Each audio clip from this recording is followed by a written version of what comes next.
The air in the grand ballroom hung thick with the cloying scent of lilies and ambition, a perfume I'd come to associate with my grandson Samuel's wedding. It was a spectacle, truly, a meticulously orchestrated performance of wealth and expectation, all paid for by yours truly. I sat at a table tucked slightly away from the main action, a benevolent observer in a sea of youthful exuberance and carefully cultivated smiles. Young women in dresses that cost more than my first car glided by, their laughter tinkling like expensive crystal. The men, sharp in their tailored suits, seemed to eye each other with a predatory glint, assessing alliances and potential gains. My Samuel, bless his heart, was somewhere at the heart of it all, beaming, yet to my discerning eye, a little lost in the whirlwind of it all. I smoothed the silk of my simple, navy blue dress, feeling its familiar weight against my skin. It was understated, classic, and unapologetically mine, a stark contrast to the flamboyant plumage adorning the younger generation. 78 years have taught me a thing or two about appearances, and about the far more interesting truths that lie beneath them. Today, those truths were about to get a rather rude awakening. A young woman, one of the event coordinators, bustled over with a stack of name tags. Her smile was as practiced as the bows on the gift table. "Mrs. Reed? Here's yours, ma'am." I took the small, rectangular card. The calligraphy was elegant, looping script against a creamy background. I brought it closer, adjusting my spectacles, and felt a cold, sudden shock ripple through me. The words, bold and unmistakable, read, "Evelyn Reed, the old lady who's paying for everything." For a moment, the world around me seemed to tilt. The tinkling laughter, the clinking of glasses, the saccharine music, it all faded into a distant hum. My hand tightened around the plastic tag, the edges biting into my palm. The old lady who's paying for everything. Not Samuel's beloved grandmother. Not matriarch of the Reed family. Just a walking ATM. A wallet with wrinkles. A sharp, almost metallic taste filled my mouth, like old pennies. My first instinct was a hot, indignant flush, a wave of pure, unadulterated anger. How dare they? How dare they be so brazen, so utterly devoid of respect? But then, beneath the anger, a colder, more resolute fire began to burn. It wasn't just about the words on a name tag.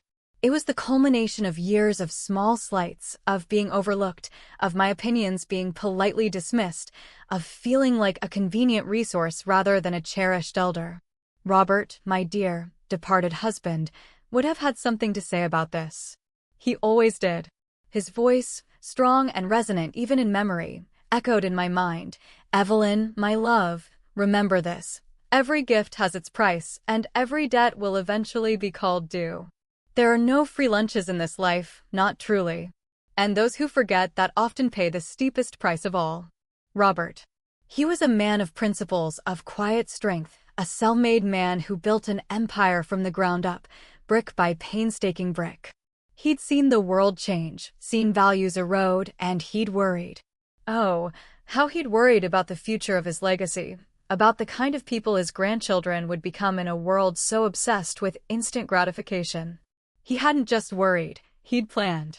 And now, holding this insolent little badge, I knew, with a certainty that chilled me to the bone, that the time he had spoken of was finally here. I remembered that day so vividly. It was a crisp autumn afternoon, just a few months before he passed. We were sitting in his study, the scent of old leather and pipe tobacco hanging in the air. He looked at me, his eyes twinkling with a knowing mischief, and handed me a thick, sealed envelope. "Open this, my dearest Evelyn," he'd said, his voice soft yet firm.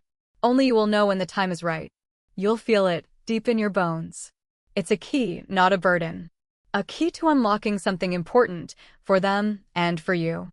I tucked it away in my safe, a silent promise, a sleeping dragon.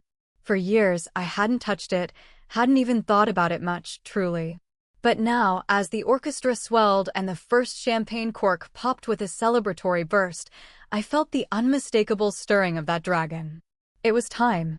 Robert's words, his wisdom, his foresight, they were about to cast a very long shadow over this brightly lit ballroom.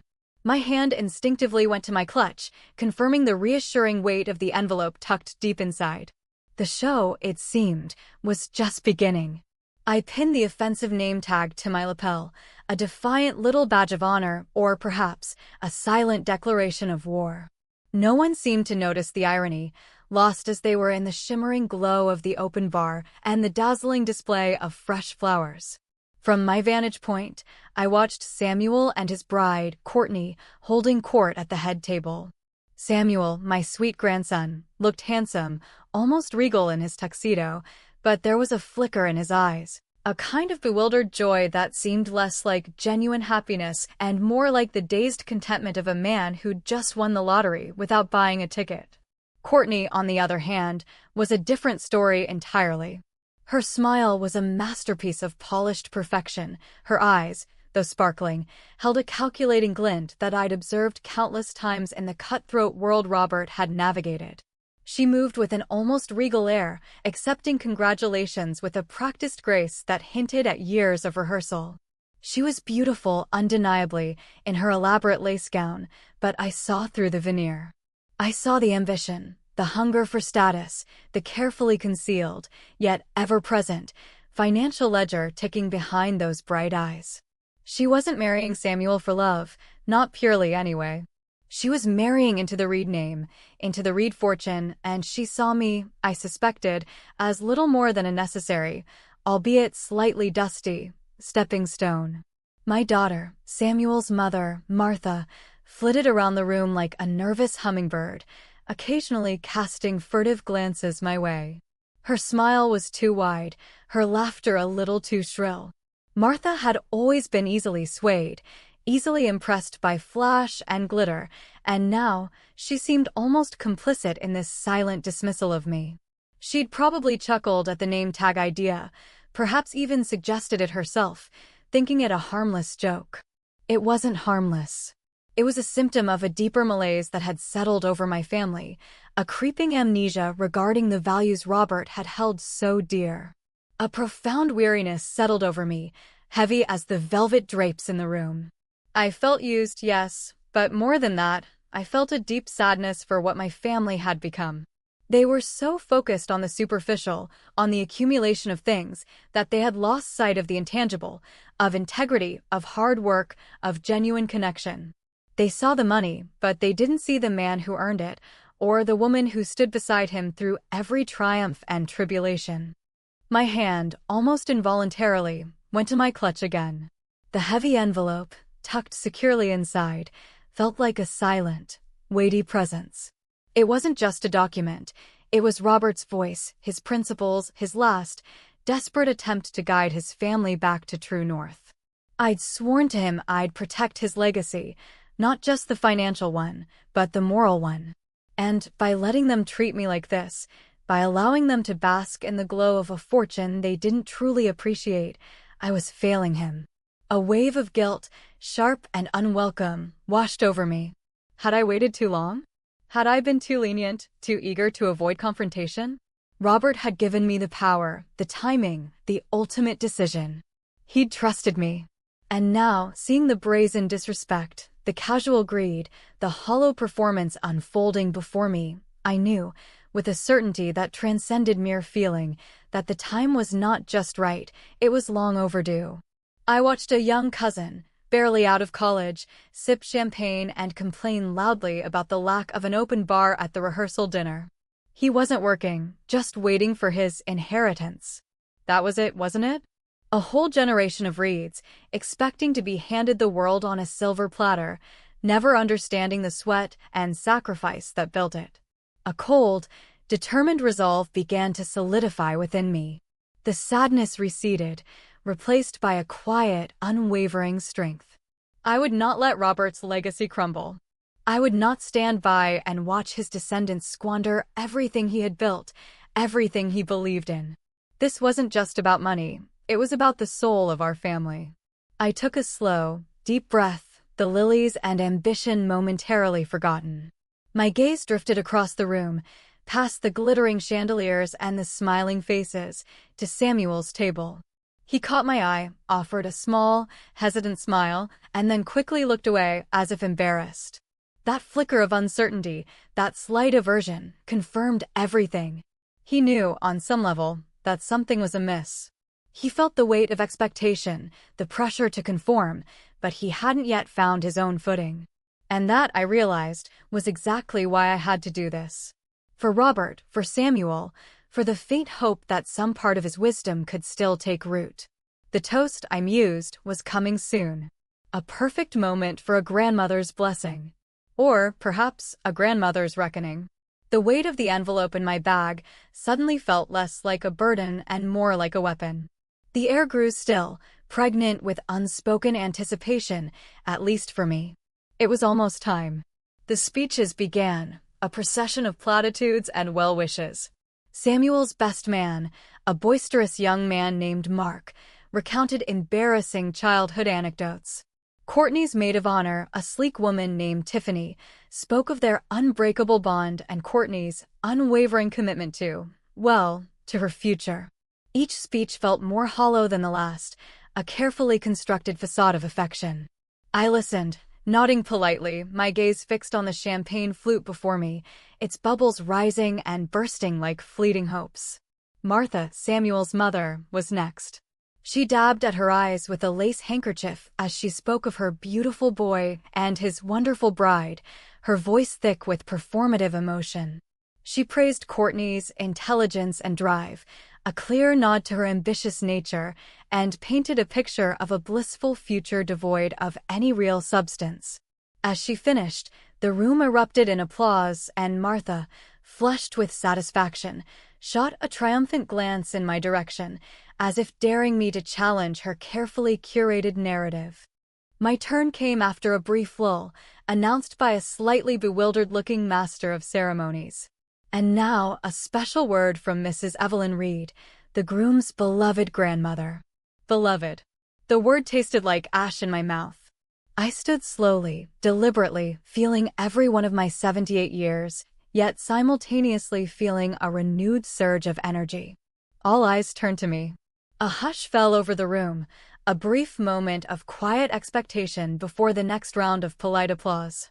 I walked to the microphone, the soft tap of my sensible heels echoing in the momentarily silent ballroom.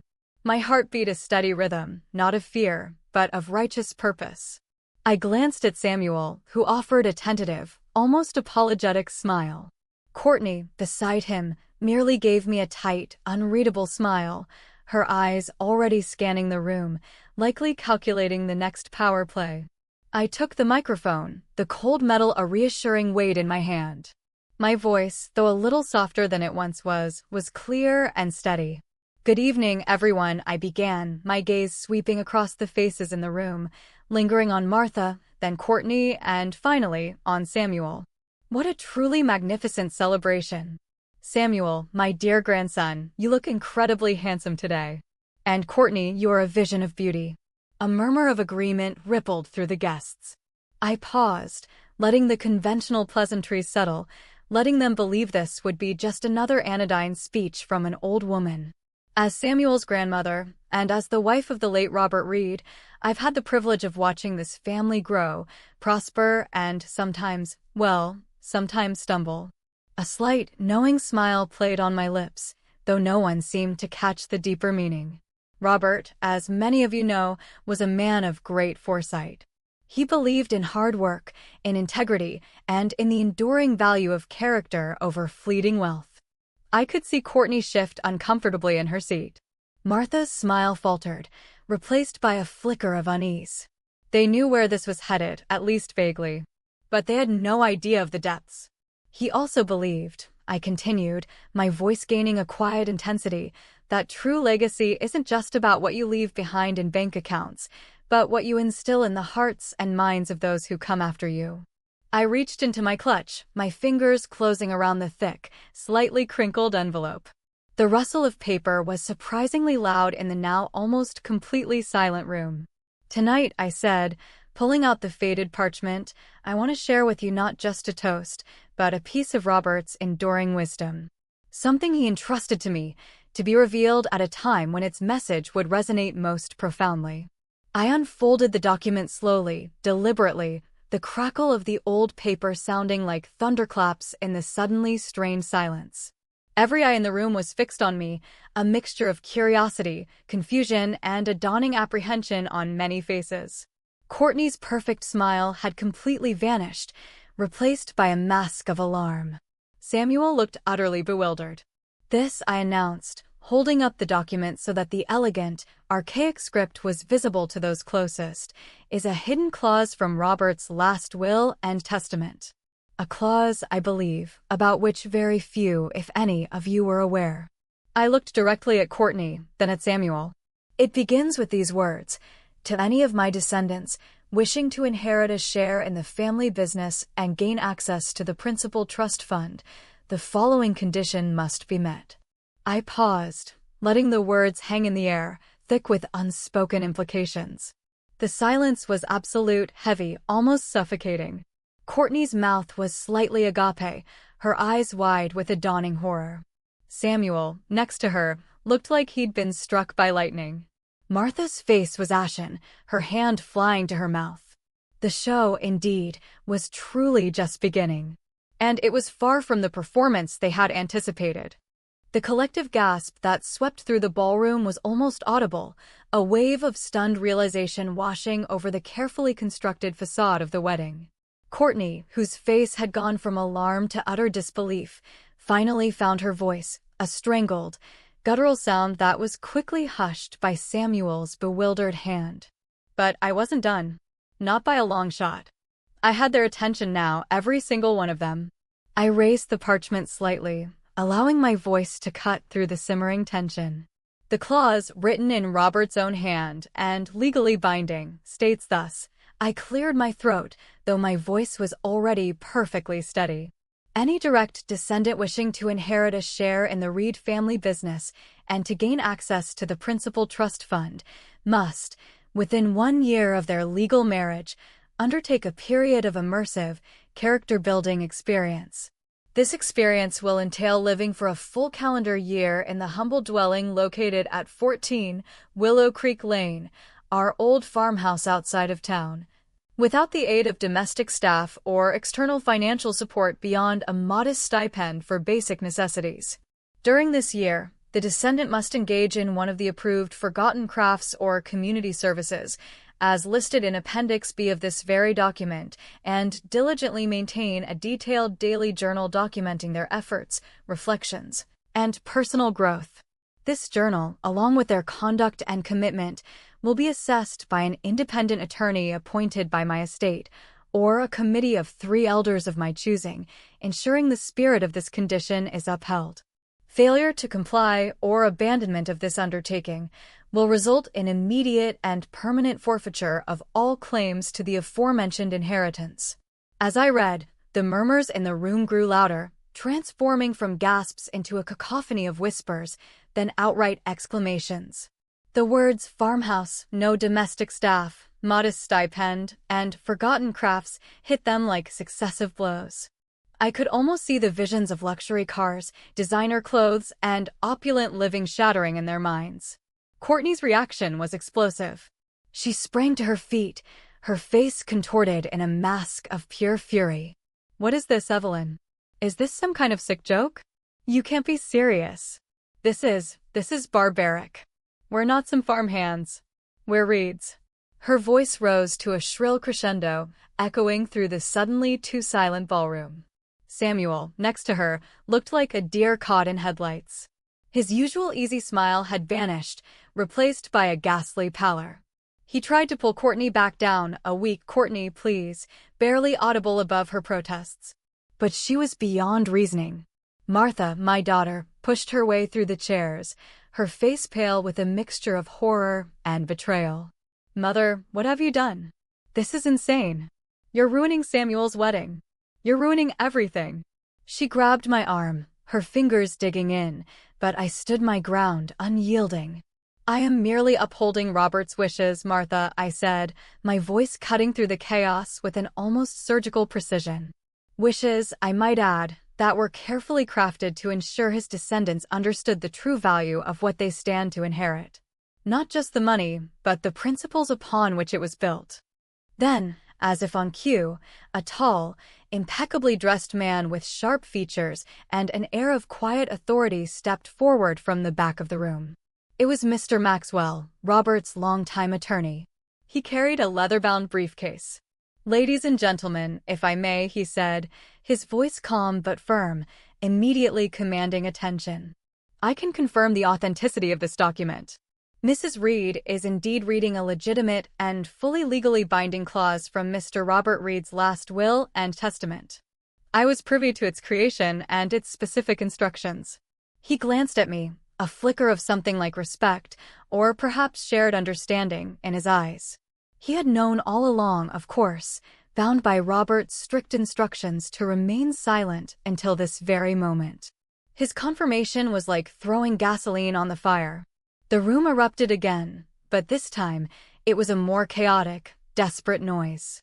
Whispers of "it's real" and "they're ruined" mixed with indignant shouts and frantic questions.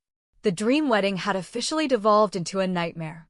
Courtney was weeping now, hot, angry tears streaming down her face, ruining her perfect makeup. "Samuel, do something. Your grandmother has gone mad. She's trying to destroy us." Samuel, finally finding some semblance of himself, looked from Courtney's distraught face to mine, then to Mr. Maxwell. His eyes held a deep, profound hurt, a feeling of betrayal that stung even me. "Grandma, why?" he whispered, his voice barely audible above the din. "Why would you do this?" I looked at him, my heart aching slightly, but my resolve unshaken. "Because, my dear Samuel," I said, my voice carrying clearly to him, "your grandfather believed that some lessons are best learned not from books, but from life itself. And because, for far too long, this family has forgotten the meaning of true wealth." The caterers stood frozen, trays of untouched canapes suspended in midair. The band had stopped playing, the musicians looking utterly bewildered. The lilies, once symbols of beauty and purity, now seemed to mock the scene with their suffocating sweetness. The show was indeed over. And the real drama, the one Robert had so carefully scripted, had just begun. The grand ballroom, a stage for carefully curated joy just moments before, had fractured into a dozen smaller, volatile scenes. Courtney's sobs, now raw and unashamed, mingled with the furious whispers of various aunts and uncles. Martha, her face still a ghastly white, was clutching my arm, her grip surprisingly strong. "Mother, this is an embarrassment. You've shamed us all. Do you know what people will say?" "They will say," I replied, pulling my arm free with a quiet strength that surprised even Martha, "that Robert Reed was a man of principles, and that his last wishes are being honored." My voice remained calm, a stark contrast to the rising hysteria around me. A portly man, my brother-in-law, Charles, Samuel's great-uncle, approached, his face red with indignation. "Evelyn, what in God's name possesses you? Robert must have been out of his mind when he wrote this. It's an affront to the family, to his memory." "On the contrary, Charles," I countered, meeting his angry gaze head-on. "It is entirely in keeping with Robert's memory. He built this fortune with his own hands, not with silver spoons. He always believed in the dignity of honest labor." Courtney, having momentarily quieted her wails, now shrieked, "This is not honest labor. This is some twisted, cruel game. I am not moving into some dilapidated farm. I am not scrubbing floors and milking cows. I am marrying Samuel Reed, not becoming a pauper." She gestured wildly at her exquisite gown, as if its value alone should exempt her from any such indignity. Samuel, who had remained stunned and silent, finally found his voice, though it was weak and filled with genuine distress. "Grandma, please, is there no other way? We can talk about this later, privately. It's our wedding day." His eyes pleaded with me, a desperate hope flickering within their depths. "There is no other way, Samuel," I said, my voice softening just for him, but holding firm. "Your grandfather was very clear. The terms are explicit. And as Mr. Maxwell has confirmed, entirely legal." I nodded towards the attorney, who stood with the quiet solemnity of a pallbearer, his presence lending an undeniable weight to my words. Mr. Maxwell stepped forward slightly. Indeed. The will was drafted with meticulous care, anticipating potential challenges. The clause regarding the character-building experience is ironclad. A younger cousin, notorious for his extravagant lifestyle, suddenly burst out, "So, what, Evelyn? You expect us all to live in a shack and dig potatoes to get a few bucks from Grandpa Robert?" He laughed, a brittle, bitter sound. "I expect you," I said, looking directly at him, "to understand that the few bucks you speak of were earned through sweat and sacrifice, values that seem to have been forgotten by many here." The arguments escalated. Martha was now openly weeping, wringing her hands. But the optics, mother. The scandal. Think of what this will do to the family name. The family name, I retorted, my voice growing colder, is being protected, not sullied. Robert always said that a reputation built on false pretenses is no reputation at all. I saw her flinch, knowing the veiled accusation in my words. Martha had always been overly concerned with appearances, living beyond her means, relying on Robert's generosity than mine. Courtney, seeing that direct confrontation with me was futile, turned her venom on Samuel. "You knew about this, didn't you, Samuel? You let this happen. You want to humiliate me. Is this how you treat your wife?" Samuel, caught between his furious fiancé and his unyielding grandmother, looked utterly miserable. I had no idea, Courtney, I swear. Grandma never mentioned it." He looked at me, a genuine sense of bewilderment in his eyes. That, I informed him, was part of the condition. Only I was privy to this specific amendment until this moment. "Your grandfather trusted me implicitly to choose the right time." I met his gaze, holding it, letting him see the conviction in my own eyes. The party was well and truly ruined. Guests began to whisper conspiratorially, some shaking their heads in disapproval, others looking at me with a strange mix of awe and fear. A few, I noticed, even looked intrigued, a spark of genuine curiosity replacing their earlier boredom. They were witnessing a spectacle far more compelling than a traditional wedding. Martha made one last desperate attempt, pulling me aside, her voice low and urgent. "Mother, please, for Samuel's sake. What if Courtney leaves him? What if this breaks them apart? Is that what you want?" I looked at my daughter, a profound sadness in my heart. If a marriage is built on expectations of inheritance rather than genuine character and shared values, Martha, I said softly, then perhaps it is better for it to break now, before it causes even greater heartbreak. Robert believed that true love, like true wealth, must be earned, nurtured, and built on solid ground, not on quicksand. I straightened my shoulders, feeling the weight of the moment and the weight of Robert's trust. The chaos swirled around me, but inside, I was calm. The dragon had awoken. The battle for the soul of the Reed family had truly begun. And I, Evelyn Reed, the old lady who was paying for everything, was ready for it. The aftermath of the toast was a blur of angry accusations, tearful pleas, and the rapid, awkward departure of guests who couldn't stomach the unfolding family drama. Samuel, pale and shaken, had tried to mediate between Courtney's histrionics and my unwavering resolve, but it was a futile effort. Courtney, after a final, venomous glare, had stormed out, her white gown a tragic flutter against the exit doors, dragging a bewildered Samuel in her wake. Martha had remained behind, sobbing uncontrollably, blaming me for everything from the ruined wedding to the perceived collapse of her son's future. Finally, the ballroom was empty, save for Mr. Maxwell, who quietly assured me that the legal framework was watertight, and a few lingering caterers who eyed me with a mixture of fear and fascination. I dismissed them all, the silence that followed a profound relief after the clamor. I returned to my hotel suite, the opulent room feeling cold and cavernous. I sank onto the plush sofa, the parchment still clutched in my hand. The quiet was a balm, allowing the whirlwind of emotions to settle. Anger, yes, but beneath it, a deep, abiding sadness and a quiet sense of triumph. I had done it. I had pulled Robert's trigger.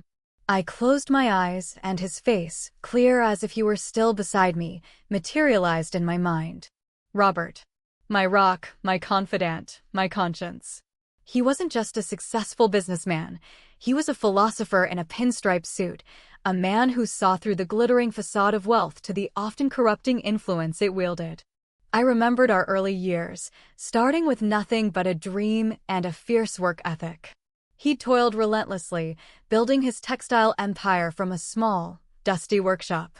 I'd been by his side, managing the books, raising our children, making a home that was always more about love and laughter than lavishness. We'd seen lean times, truly lean times, when every penny counted and the satisfaction of a job well done was its own reward.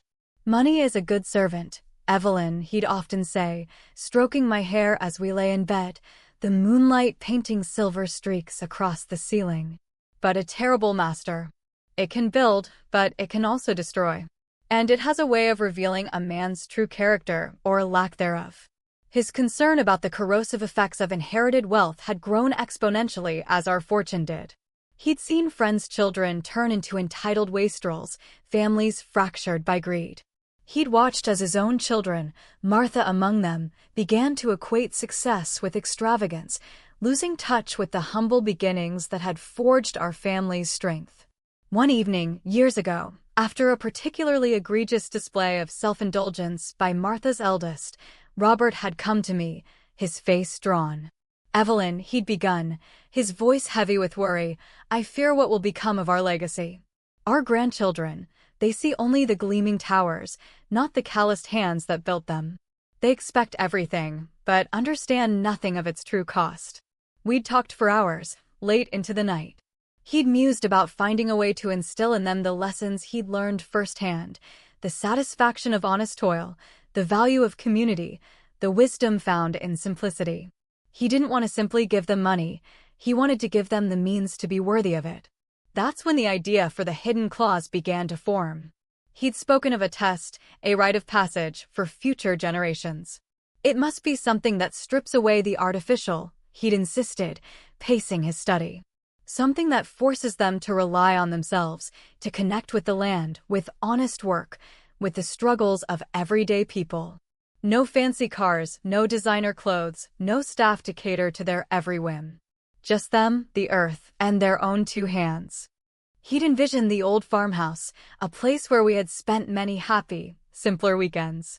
He'd carefully researched and listed a series of forgotten crafts, things like organic gardening, carpentry, pottery, working at local food banks, skills that connected one to basic human needs and honest creation. And the journal. The journal was key. "It's not enough to do the work, Evelyn," he'd explained. "They must reflect on it, understand its impact on their souls. It's a journey of self-discovery, not just a task." And he'd made me the keeper of the secret, the arbiter of timing. "Only you, my love," he'd said, holding my hand tightly, "have the wisdom to know when their hearts have hardened enough to truly benefit from this lesson. When the gloss of their lives needs to be scraped away to reveal the true metal beneath." Now, as the image of the name tag seared into my memory, I knew I had chosen the right moment. The gloss had become impenetrable. The family, steeped in its inherited comfort, had forgotten the very foundations of their prosperity. Samuel, my sweet, impressionable Samuel, was teetering on the precipice of becoming another entitled Reed, easily manipulated by someone like Courtney.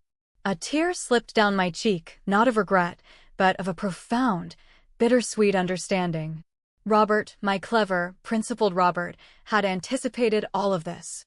He had not sought to punish, but to teach. To save them, perhaps, from themselves. And tonight, I had become his instrument. The path ahead would be difficult, for them and for me, but it was the path Robert had laid out. And I would walk it, come what may. The next few days were a relentless siege.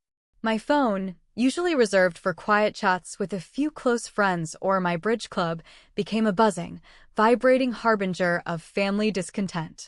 Calls, texts, even a surprise visit from Martha, all aimed at one thing, getting me to recant, to declare the will a misunderstanding, a cruel joke. Martha was the first to arrive at my door the morning after the wedding, her face still blotchy from crying, her eyes red-rimmed. She didn't bother with pleasantries. "Mother, this is catastrophic." Courtney is threatening to annul the marriage. She says she won't be made a fool of, that she won't live in some glorified shed. And Samuel. Samuel is beside himself. I offered her a cup of chamomile tea, which she pushed aside. This isn't about tea, Mother. This is about our family's reputation, our future. You've embarrassed us all. The news is already spreading like wildfire. People are laughing at us. Let them laugh, Martha, I said, my voice calm, as I sipped my own tea. Perhaps a little humility is precisely what this family needs. Robert certainly thought so. Robert is dead, Mother. And his wishes, as you so callously revealed, are insane. No one lives like that anymore. Not people of our standing. She emphasized "our" with a sniff, as if I had somehow dragged us all down to the lowest rung of society. Robert built his standing, Martha, I reminded her gently, by living exactly like that. By working hard, by valuing substance over superficiality. Her exasperation boiled over. This isn't fair to Samuel. He deserves his inheritance. He's worked hard to get where he is. Worked hard, Martha? I raised an eyebrow. Samuel has a comfortable, well-paying job thanks to connections Robert provided. He has never known hardship. He has never built anything from the ground up. He has merely maintained what was given to him. Is that hard work in your estimation? She sputtered, unable to formulate a coherent response, her face a mixture of anger and a fleeting flicker of shame. But it quickly hardened. You're just being cruel. You're old and bitter. You want to punish us because you're lonely. That stung. A sharp, unexpected pain. But I met her gaze evenly. I am not punishing anyone, Martha. I am merely ensuring that Robert's legacy is upheld, and that his grandchildren have the opportunity to understand the true meaning of value, a lesson you, it seems, have also forgotten. Later that afternoon, Samuel called. His voice was strained, caught between genuine hurt and external pressure. Grandma, Courtney is really upset. She said she'll leave me if I even consider this. She says it's an insult, that you don't trust us. Do you trust yourself, Samuel? I asked, my voice soft but firm. Do you trust that you could build something, create something, if everything were stripped away? A long silence stretched between us. I don't know, Grandma, he finally admitted, his voice barely a whisper. I've never had to. Precisely, I said. And your grandfather believed that you should, at least once in your life. This isn't about me not trusting you, Samuel. It's about your grandfather providing you with an opportunity to trust yourself. But the farmhouse? The forgotten crafts? He sounded incredulous. It's humiliating. What will my friends say? What will my colleagues think? They will think, I said, that you're either a man of courage and conviction, or a man who buckles under pressure. The choice, my dear, is entirely yours. I could hear Courtney's shrill voice in the background, a torrent of accusations. Samuel mumbled a hurried goodbye and hung up. My resolve, though tested, remained unbroken. Each confrontation, each accusation, only served to reinforce Robert's wisdom. They were so consumed by the superficial, by the fear of losing status or wealth, that they couldn't see the profound gift Robert was offering. He wasn't taking anything away. He was offering a chance to gain something far more valuable than money. I thought of Robert, of his steady hand, his unwavering gaze. He had anticipated this resistance, this outcry. They will fight you, Evelyn, he'd warned me. They will accuse you of madness, of cruelty. But you must hold firm. For their own good, and for the soul of our family. This is not about anger, my love. It is about love. A tough love, perhaps, but love nonetheless. And so, I held firm. The pain of their accusations was real, a dull ache in my chest, but it was outweighed by the fierce conviction that I was doing what was right. I was Robert's sentinel, protecting his legacy, guiding his family, however reluctantly, towards the lessons he had so carefully prepared. The pressure cooker was on full blast, but I, Evelyn Reed, was not about to crack. The storm raged for another week, a relentless barrage of calls and increasingly frantic pleas. Even some distant relatives, smelling blood in the water, contacted me, some feigning concern, others openly hinting at challenging the will on grounds of my senility. Mr. Maxwell, however, was a stalwart shield, calmly deflecting every legal threat and reiterating the ironclad nature of Robert's provisions. The only path to the inheritance, he stated repeatedly, is through the terms of the will. Finally, a grudging surrender. It came not from a place of understanding, but of sheer desperation. Samuel called me, his voice devoid of any warmth, flat and resigned. "Grandma," he began, "Courtney, she's agreed to go to the farmhouse. For a year." His tone implied that this was a monumental sacrifice, a punishment of biblical proportions. "That's good, Samuel," I replied, keeping my voice neutral. "I trust you understand the spirit of the undertaking." "Oh, I understand it," he retorted, a flicker of bitterness in his voice. "It's a test. A humiliation. But we'll do it. Courtney says we'll show you." "Show me what, dear?" I inquired softly. "That we can survive it. That we deserve what's ours," he snapped, then quickly softened his tone. "Look, Grandma, it's a big adjustment. We're used to a certain lifestyle." "I am aware of that, Samuel," I said, a subtle smile playing on my lips. "And I trust this experience will broaden your understanding of lifestyle." The next week was a flurry of activity, though none of it directly involved me. Mr. Maxwell handled the practicalities, the modest stipend, the list of approved, forgotten crafts, the formal handover of the keys to the old farmhouse. I merely observed, a silent sentinel, from the comfortable distance of my own home. I imagined their arrival at 14 Willow Creek Lane. The farmhouse, though charming in its rustic way, was certainly a far cry from their sleek downtown apartment. It was a sturdy, two-story structure, painted a cheerful cream, with a wide, welcoming porch. But inside, it was simple. No smart home systems, no gleaming stainless steel appliances, no walk-in closets. Just functional furniture, a wood-burning stove for supplementary heat, and a kitchen that required actual cooking, not just reheating. Robert had insisted on keeping it that way, a deliberate sanctuary from the excesses of modern life. I pictured Courtney's face as she would have first walked in. Her designer luggage, no doubt filled with clothes utterly unsuitable for forgotten crafts or rural living, would have looked absurd on the worn pine floors. Her delicate hands, accustomed to manicures and soft fabrics, would soon encounter the rough reality of cleaning, gardening, or whatever craft they chose. Samuel, I thought, might fare slightly better. He had a gentler disposition, a lingering echo of Robert's pragmatic nature, buried deep beneath layers of easy living. But even for him, the shock would be profound. No endless streaming services, no gourmet takeout, no social calendar packed with lavish events. Just the quiet hum of the countryside, the sound of crickets at night, and the unrelenting demand of self-sufficiency. Mr. Maxwell informed me that their initial choice for their craft was organic gardening. I stifled a laugh. Courtney, digging in the dirt? It was a comical image, yet I knew Robert would have approved. There was no more fundamental connection to the earth, to the concept of nurturing life and reaping what you sow, than gardening. My thoughts drifted to the journal.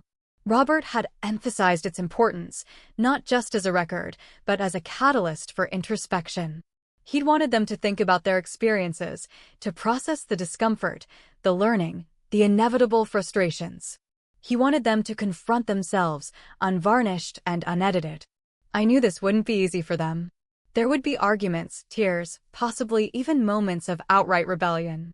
Courtney, in particular, would likely chafe under the constraints, constantly searching for loopholes, for ways to circumvent Robert's meticulously planned lesson.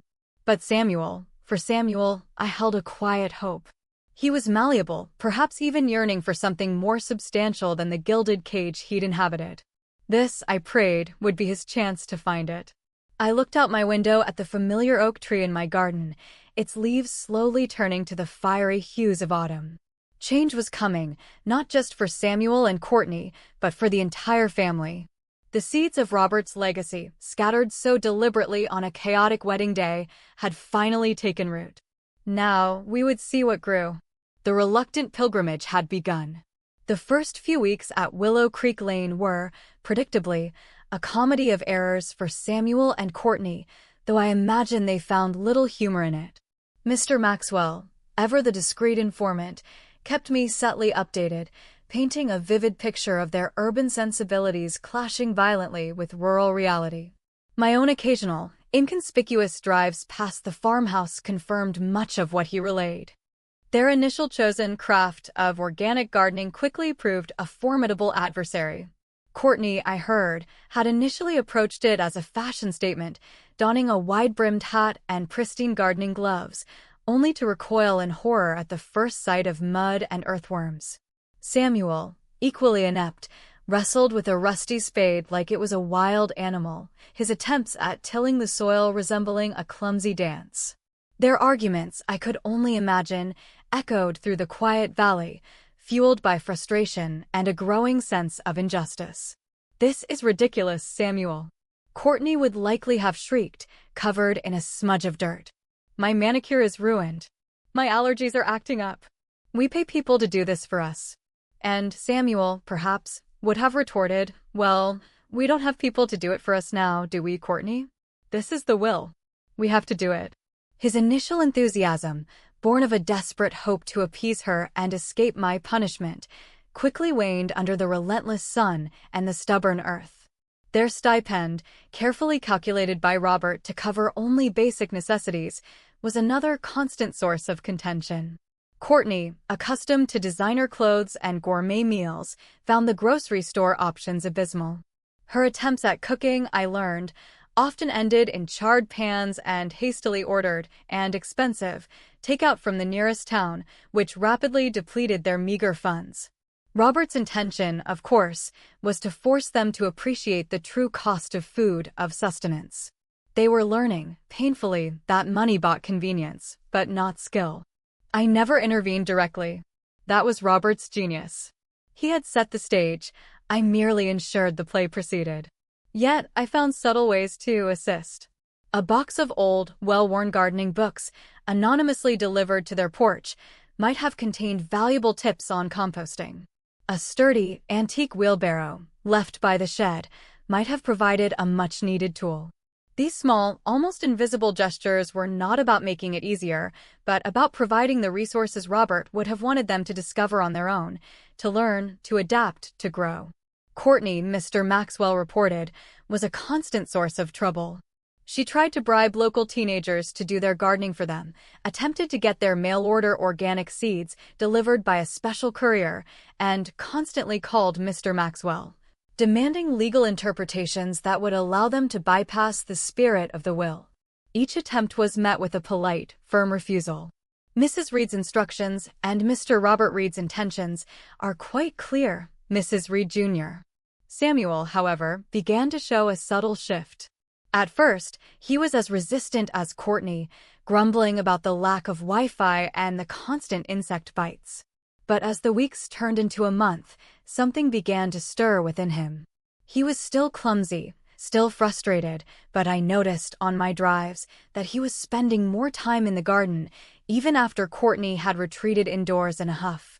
I saw him studying the soil, trying to understand the plants, genuinely attempting to coax life from the earth. One afternoon, I drove past just as he was wrestling with a particularly stubborn patch of weeds. His shirt was off, sweat glistening on his bare back, his face smeared with dirt.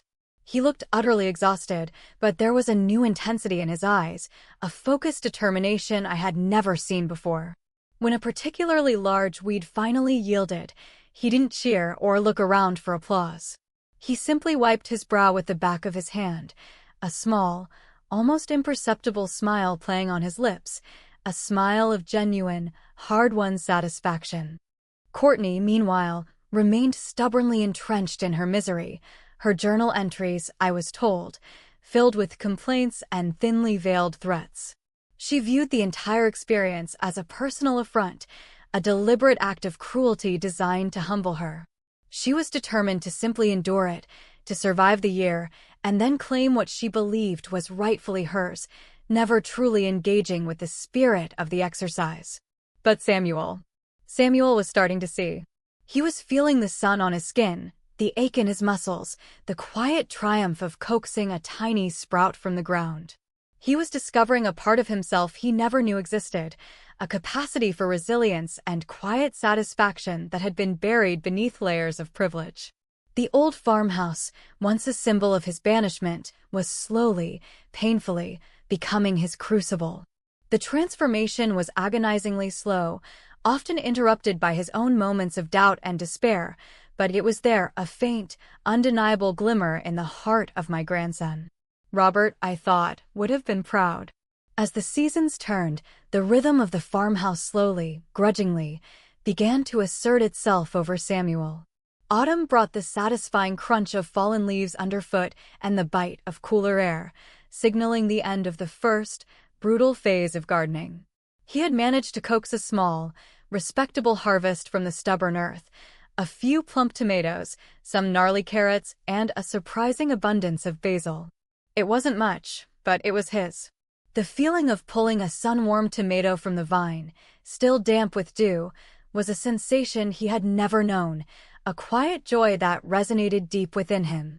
Courtney, however, remained a whirlwind of discontent. She viewed the approach of winter with dread, complaining incessantly about the cold, the lack of central heating, and the primitive nature of a wood-burning stove. Her journal entries, Mr. Maxwell confirmed, were still a litany of grievances, devoid of any genuine introspection. She spent most of her days indoors, glued to her tablet, which, thankfully, still had internet access, a concession Robert had deemed necessary for communication, but which she used mostly for online shopping and social media.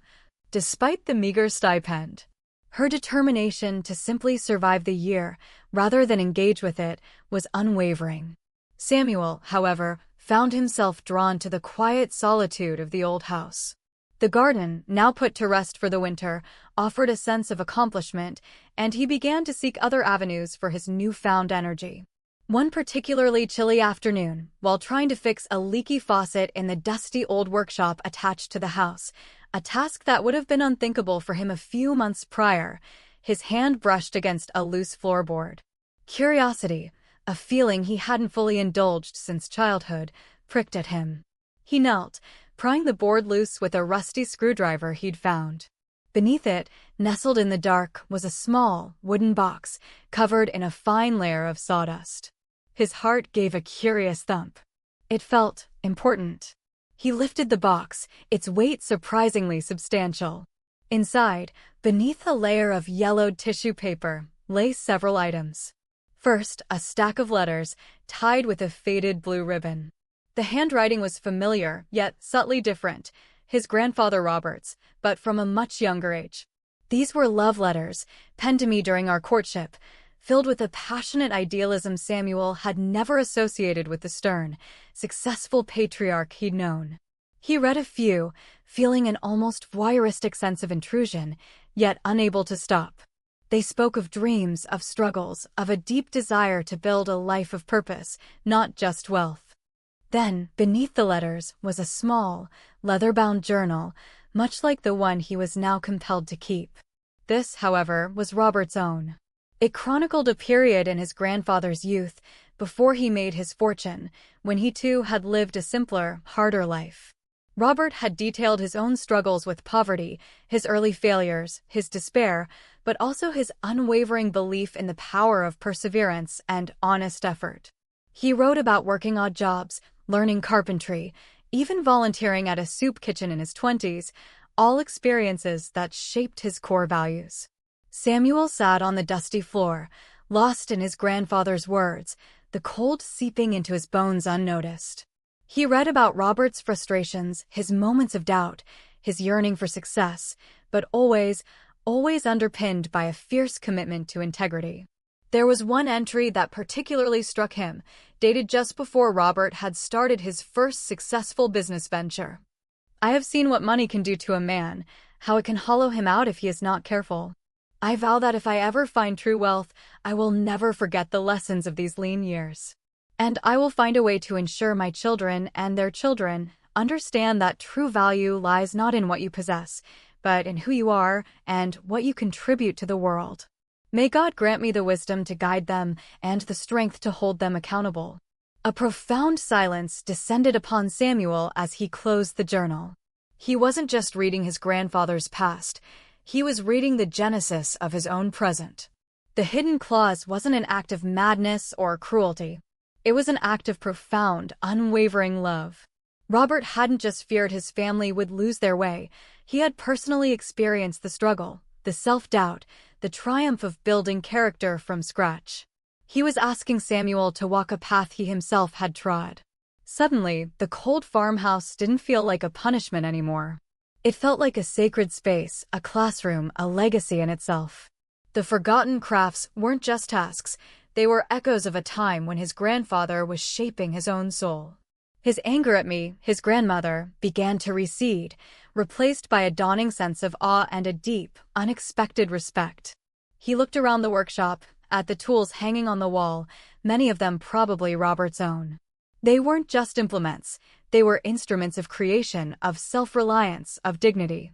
He ran his hand over a worn workbench, feeling the ghost of his grandfather's presence, a quiet mentor reaching across the decades. He understood now. This wasn't about money. It was about something infinitely more valuable. It was about discovering the true metal beneath the gloss, just as Robert had intended. He carefully placed the letters and journal back into the box, returning the loose floorboard to its place.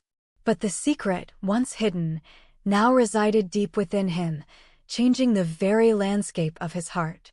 The test was still hard, but now, for the first time, Samuel understood its purpose. And he was ready to face the culmination of it. As the year at Willow Creek Lane drew to a close, the transformation in Samuel was undeniable. His hands, once soft and unaccustomed to manual labor, were now calloused and strong. His face, once easily drawn with worry or boredom, held a new, quiet strength. He had moved beyond organic gardening, exploring basic carpentry, fixing various broken items around the farmhouse, and even volunteering a few hours a week at the local animal shelter, one of the community services listed in Robert's appendix. He wasn't just doing the work, he was embracing it, finding genuine satisfaction in tangible accomplishments and selfless service. His journal, Mr. Maxwell quietly informed me, was filled with thoughtful observations, self-reflection, and even a burgeoning philosophy of life that would have made Robert immensely proud. Courtney, however, remained stubbornly unchanged. She had endured the year, not embraced it. Her gardening efforts had been minimal, her carpentry skills non-existent. Her time at the local library, her chosen community service to avoid manual labor, was primarily spent on the computer, scrolling through real estate listings she couldn't afford and fashion blogs she couldn't participate in. Her journal entries, as dry as ever, detailed her suffering, her perceived injustices, and her unwavering conviction that she was owed a grand reward for her sacrifice. She viewed the year as a prison sentence, counting down the days until her release. The anniversary of their wedding day arrived, marked not by celebration, but by a tense gathering at Mr. Maxwell's downtown office. The air was thick with anticipation, a palpable blend of hope and dread. Besides Samuel, Courtney, Mr. Maxwell, and myself, Martha was present, along with Charles and a few other key family members, all eager to witness the outcome, hoping, no doubt, that the madness was finally over and the money would flow freely once more. Courtney was dressed immaculately, as always, but her beauty was sharp, brittle, her eyes darting nervously between Mr. Maxwell and me. She clutched a designer handbag, her knuckles white. Samuel, beside her, looked different. He wore simple, well-worn clothes, but carried himself with an unfamiliar poise, his gaze steady, meeting mine with a quiet, knowing understanding. Mr. Maxwell began. "We are here today to review the fulfillment of the conditions set forth in Mr. Robert Reed's will regarding the inheritance of Mr. Samuel Reed and Mrs. Courtney Reed. I have reviewed both of your journals and observed your conduct throughout the year, as per the will's stipulations." He paused, adjusting his spectacles. Courtney leaned forward, her eyes bright with expectation. "And? We fulfilled it, didn't we? We lived in that hovel for a whole year. We did all the ridiculous chores. Now, where's our inheritance? Her voice was tight with barely suppressed triumph. Mr. Maxwell looked at her, his expression unreadable. Mrs. Reed, your compliance with the letter of the law has been noted. You lived in the designated property for the required period. However, he turned to Samuel. Mr. Samuel Reed's engagement with the spirit of the will has been exceptional. He proceeded to summarize Samuel's journal entries, highlighting his growth, his genuine efforts, his changing perspective. He then, with a delicate formality, contrasted this with Courtney's perfunctory, resentful approach. Courtney's face flushed crimson. This is outrageous. He's just trying to impress you, Evelyn. He's always been a mama's boy, and now he's a grandma's boy. Samuel, for the first time, spoke up, his voice clear and resonant, devoid of its former hesitancy. No, Courtney. I'm not trying to impress anyone. I'm telling the truth about what I learned. About what Grandpa Robert wanted us to learn. He looked at me, a glimmer of shared understanding passing between us. Grandma, I understand now. The money, it was never just about the money, was it? It was about understanding where it came from. About building something from within. I don't want it, Grandma. Not if it means sacrificing everything Grandpa believed in. I want to build my own legacy, with my own hands, with my own values. A stunned silence fell. Martha gasped, her hand flying to her mouth. Charles choked on his coffee. Courtney's face, already red, turned a ghastly shade of white. She stared at Samuel as if he had just announced he was joining a monastic order. You don't want it? Courtney shrieked, jumping to her feet. Are you insane, Samuel? This is millions. Our future. You're throwing it all away for some ridiculous, sentimental nonsense. Her voice was laced with pure, unadulterated fury and disbelief. This is your grandmother poisoning your mind. She wants to control us. She's always been jealous of our happiness. Samuel stood firm, his gaze steady. No, Courtney. This is about me finding my own happiness, my own purpose. And I've learned that it's not tied to a bank account. It's tied to who I am and what I do. He then looked at me, a profound gratitude in his eyes. Thank you, Grandma, for holding me accountable, for giving me this chance. It was then, in that moment of Samuel's courageous renunciation, that I knew. He had fulfilled Robert's truest, deepest desire. He had understood. And now it was time for Robert's final, most unexpected twist. I reached into my bag, pulling out another sealed envelope, smaller and clearly much newer than the parchment I'd read at the wedding. This one, Mr. Maxwell had given to me just that morning with a knowing wink. There is one final item, I announced, my voice quiet, yet ringing with authority. All eyes, once again, riveted on me. Courtney, momentarily silenced by Samuel's declaration, stared with wide, panicked eyes. A clause known only to myself and, until this morning, Mr. Maxwell, added by Robert just weeks before his passing. I unfolded the crisp, white paper. It reads thus: to the descendant who, through the course of the aforementioned character-building experience, most authentically embodies the values of integrity, self-reliance, community, and humility. To the extent that they freely and genuinely choose character over inherited wealth, thereby demonstrating a profound understanding of the spirit of this will, that descendant, and that descendant alone, shall be deemed the true and sole inheritor of my entire estate. This inheritor shall be granted full and absolute authority to manage the Reed family business, control the principal trust fund, and, furthermore, shall have the exclusive right to determine the terms of any future inheritance for all other descendants, as they see fit. The silence that followed was even more deafening than at the wedding. Courtney swayed, her hand flying to her mouth, her face drained of all color. Martha whimpered. Charles slumped in his chair. Samuel, however, looked at me, his eyes wide with shock, then slowly, a small, knowing smile began to spread across his face. He, by his own free will, by his profound choice, had just fulfilled the ultimate condition. He, who had just renounced everything, had just, in that very act, inherited it all. The air in Mr. Maxwell's office crackled with raw, disbelieving energy. Courtney's initial shock dissolved into a low, guttural growl, then an enraged scream. "No, this is impossible. You're making this up, Evelyn. This is a trick. He's just trying to steal everything from me."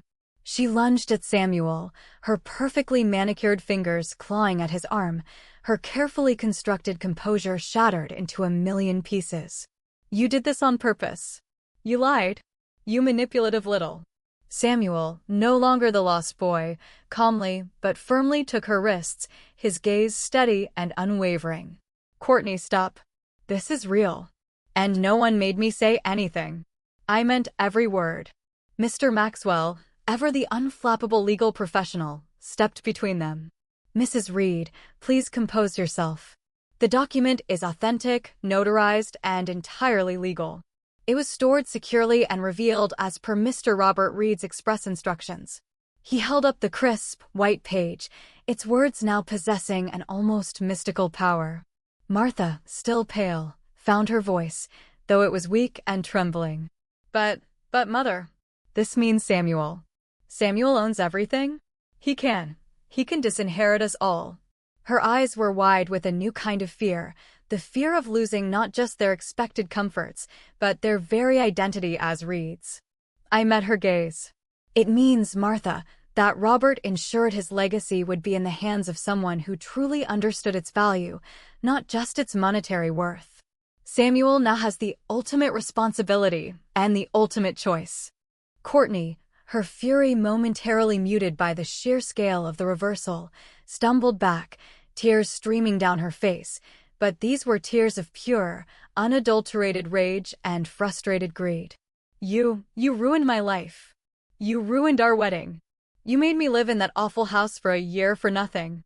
I'm leaving you, Samuel. I'm annulling this marriage. You'll never see me again." She turned and stormed out of the office, her heels clicking a furious rhythm on the polished floor, the door slamming shut behind her with a resounding crash that echoed through the stunned silence. Samuel watched her go, a flicker of sadness, perhaps, in his eyes, but no regret. He turned back to face us, his family, who now looked at him with a mixture of awe, fear, and bewildered respect. He was no longer the pampered grandson. He was the patriarch, the unexpected inheritor of Robert's vision. He took a deep breath, surveying the faces before him. Martha, still trembling. Charles, looking utterly defeated. The other relatives, their usual bravado replaced by nervous silence. "I understand this is a shock," Samuel began, his voice clear and resonant, carrying the weight of his new authority. "And I understand that many of you feel, well, cheated. But Grandpa Robert wasn't trying to punish anyone. He was trying to teach us." He gestured towards me. And Grandma Evelyn understood that all along. She held his secret, protected his wishes, and gave me the opportunity to learn a lesson I desperately needed. He paused, then looked directly at Martha. "Mom, I know you're upset. And I know you thought this was cruel. But living in that farmhouse, working with my hands, reading Grandpa's old journals, it changed me. It taught me the value of things I never appreciated. It taught me about real work, real community, real purpose." He then addressed the room. "Grandpa's will gives me the power to do whatever I want with the entire estate. I could, technically, disinherit every single one of you." A fresh wave of gasps, quickly suppressed, swept through the room. "But that's not what Grandpa Robert would have wanted. And it's not what I want." He walked over to me, and to my surprise, he knelt down, taking my hand. "Grandma," he said, his voice thick with emotion, "thank you. Thank you for being strong enough to do this. For enduring their anger, for seeing the bigger picture. You truly are the keeper of Grandpa's legacy." He pressed a kiss to my wrinkled hand. A small, genuine tear escaped my eye. He stood up, looking at Mr. Maxwell. "Mr. Maxwell, I want you to draft a new set of conditions for the family inheritance. Not as harsh as Grandpa's original, but still rooted in his philosophy. I want a portion of the trust fund to be dedicated to community projects, to support local artisans, to foster sustainable agriculture." He began to outline his vision, a vision rooted in responsibility, social contribution, and a tempered understanding of wealth. He looked at the assembled family, his gaze firm but compassionate. For those of you who still wish to inherit, there will be new terms. Not a year in a farmhouse, perhaps, but a demonstrable commitment to community service or a significant contribution to one of these new initiatives. And a sincere effort to understand the values that build this family. It won't be easy, but it won't be impossible. It will be fair. Martha looked at him, her face still pale, but a flicker of something new in her eyes. Pride, perhaps, or a dawning respect. Charles, too, seemed to shrink, his bluster replaced by a grudging acknowledgement of Samuel's newfound authority. Samuel had chosen. He had chosen wisdom over resentment, responsibility over retribution. He had chosen to honor Robert's legacy not by blindly following its letter, but by embodying its spirit. And in doing so, he had become the man Robert and I had always hoped he would be. The storm had passed, and in its wake a new, stronger foundation for the Reed family was beginning to form, built not on the shifting sands of unearned wealth, but on the solid ground of earned character. The days and weeks following the dramatic revelation in Mr. Maxwell's office settled into a strange new rhythm. Courtney, true to her word, initiated annulment proceedings. It was a swift, acrimonious process, but Samuel faced it with a quiet dignity that surprised even me. He offered no resistance, no pleas. He simply acknowledged that their paths had diverged irrevocably, and a marriage built on such fundamentally different values could not, and should not, endure. The financial settlement she demanded was substantial, but Samuel, now in full control of the estate, agreed without a blink, viewing it as a final, albeit costly, farewell to a misguided past. Martha, after an initial period of stunned silence and hesitant recalculation, began to approach Samuel with a newfound deference. Her tears dried, replaced by an almost cautious respect. She didn't fully understand the depth of Samuel's transformation, but she certainly understood the immense power he now wielded. She even ventured a tentative, apologetic conversation with me, a conversation I met with quiet understanding, knowing that some lessons take longer to sink in than others. The other family members, sensing the shift in the prevailing winds, either retreated into a resentful silence or cautiously began to inquire about Samuel's new terms for inheritance. A few, the more cynical ones, tried to curry favor, to position themselves in Samuel's good graces. But Samuel, guided by his grandfather's lessons and his own burgeoning wisdom, was not easily swayed. He was firm, fair, and utterly clear in his expectations. He spent countless hours with Mr. Maxwell, meticulously reviewing Robert's original will and drafting new provisions for the family's future. The core of his plan was exactly as he had articulated. A significant portion of the Reed family fortune would be redirected from direct, unconditional inheritance to philanthropic endeavors. He established the Robert Reed Legacy Foundation, dedicated to supporting vocational training for underprivileged youth, funding sustainable agricultural projects in local communities, and establishing grants for small businesses focused on ethical practices. For the remaining family members, Samuel indeed created new conditions. There was no farmhouse year, but there was a mandatory community engagement period, a minimum of 6 months working in approved nonprofit organizations, or contributing substantial time to specific community development initiatives. Financial literacy courses were also made mandatory for any descendant wishing to manage a portion of their inheritance. He wanted them to understand, truly understand, the power of money for good and the responsibility that came with it. I watched him from a gentle distance, my heart swelling with a quiet pride that bordered on reverence. He was doing it. He was not only upholding Robert's values, but actively expanding upon them, adapting them for a new generation, without succumbing to bitterness or the temptation of absolute power. One afternoon, Samuel came to visit me at my home. We sat in my sunroom, surrounded by my thriving potted plants, the air fragrant with blooming jasmine. He looked tired, but genuinely content, a far cry from the bewildered young man who stood at the altar just a year ago. "Grandma," he began, a thoughtful expression on his face, "I've been going through some of Grandpa's old business ledgers from when he first started. It's incredible how meticulous he was, how much he cared about every single detail. every employee. He cared deeply, Samuel, I affirmed, a soft smile on my lips. He always believed that a business was more than just profits. It was a living entity, with responsibilities to its people and its community. I know that now, he said, nodding slowly. I'm thinking of restructuring some of the Reed companies, putting more emphasis on employee welfare, on ethical sourcing. It might impact short-term profits, but I think it will build a stronger, more resilient company in the long run, just like Grandpa wanted. My eyes misted over. He would be so proud of you, Samuel. So incredibly proud. He smiled, a genuine, warm smile that reached his eyes.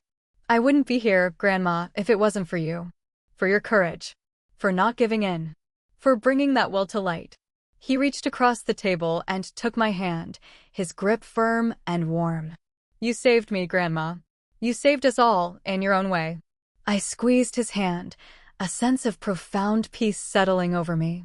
My mission, entrusted to me by Robert, was fulfilled. The painful choices, the accusations, the family storm, it had all been worth it. Robert's legacy wasn't just safe, it was flourishing, guided by a new generation that had finally learned the true, invaluable lessons he had so desperately wanted to impart. The echoes of his wisdom would now reverberate for generations to come, thanks to one old lady who was paying for everything in more ways than one.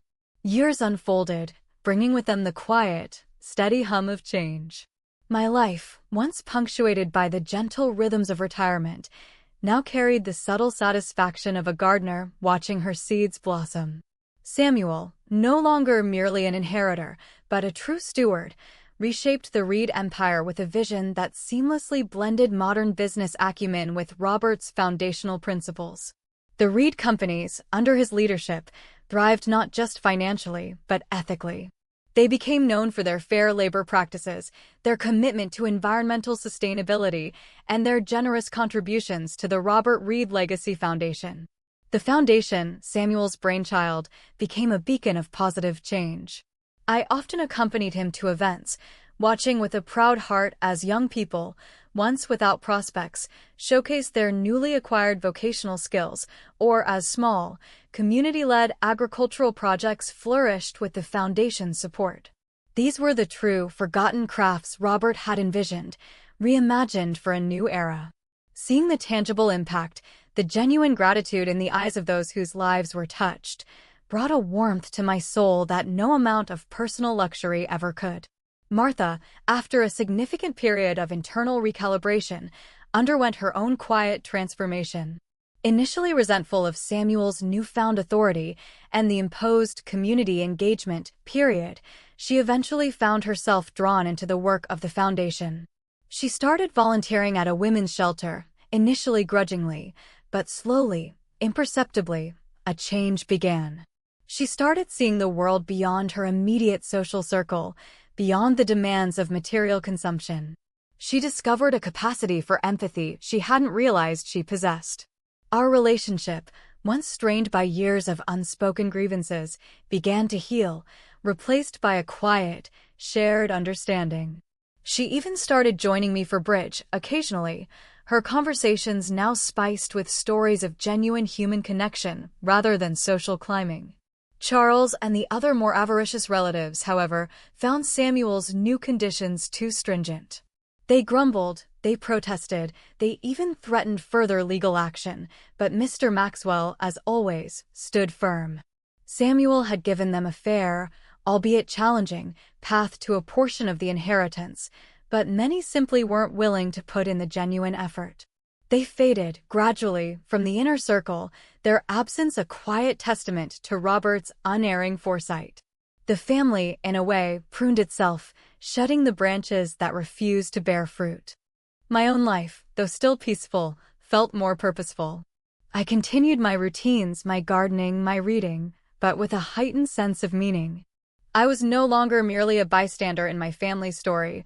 I was an active, albeit quiet, participant in its unfolding. My wisdom, once dismissed, was now sought. Samuel often came to me for advice, not just on business matters, but on life, on ethics, on the delicate balance of power and responsibility. Our conversations, once limited to pleasantries, deepened into rich, philosophical exchanges that echoed the late-night talks I'd once shared with Robert. Sometimes, I would drive past the old farmhouse at Willow Creek Lane. It was no longer occupied by Samuel, but by a young family, participants in one of the Foundation's programs, learning sustainable farming. Their children played in the yard, their laughter echoing through the trees, a sound of genuine joy and burgeoning hope. The garden, now tended with skill and dedication, yielded abundant harvests. It was a living testament to Robert's vision, a place where character was forged, not bought. I would sit on my porch swing, watching the setting sun paint the sky in hues of orange and purple, a glass of iced tea in my hand. The quiet satisfaction that permeated my being was profound. Robert had been right. Some lessons were indeed best learned not from books, but from life itself. And sometimes, to save the future, one had to be brave enough to disrupt the present. The old lady who's paying for everything had indeed paid a great price. The pain of confrontation, the alienation from her family, the weight of a difficult secret. But the return on that investment was immeasurable. It was the sight of her grandson, now a wise and compassionate leader. It was the healing of old family wounds. It was the flourishing of a legacy rooted in genuine values. And it was the quiet, undeniable peace of knowing that she had honored her husband's trust, and in doing so, had helped to guide her family towards a truer, more meaningful path. The seeds Robert had sown, with my careful tending, had finally blossomed, yielding a harvest far richer than any material wealth.